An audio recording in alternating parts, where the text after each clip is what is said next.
Le 14 décembre prochain, la ligne D du tramway va être mise en service sur la première partie du tronçon. En attendant, les essais se poursuivent pour être prêts à temps.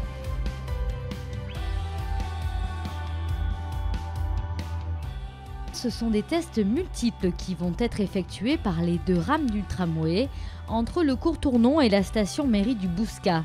Le réseau va être passé au crible afin d'être opérationnel d'ici moins de 3 mois.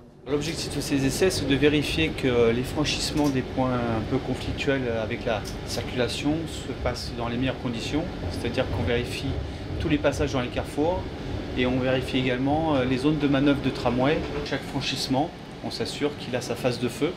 Dès qu'il arrive à un carrefour, il a la priorité. Donc une phase de feu se déclenche spécifiquement pour lui. Donc là, on peut passer en toute sécurité. Vous voyez la phase de feu. Hop, on a le passage pour le tramway. Cette phase d'essai dynamique, elle va se poursuivre pendant un certain temps pour éprouver un peu le système et s'assurer qu'il est fiable et qu'on peut ouvrir à la circulation qui est prévue au mois de décembre pour la première phase, c'est-à-dire jusqu'à la mairie du Bouscat. Au total, ce sont 6 nouvelles stations qui ont été aménagées sur cette portion de ligne de 3,5 km. Gabarit, écartement des voies, signalisation, ligne aérienne, tout sera vérifié avant la mise en service à la fin de l'année. Les essais vont se poursuivre entre Mairie du Bouscat et Eysines. Il faudra patienter jusqu'au premier trimestre 2020 pour voir la ligne D prendre ses fonctions de Quinconce à Eysines, achevant ainsi la 3e phase du tramway de la métropole bordelaise.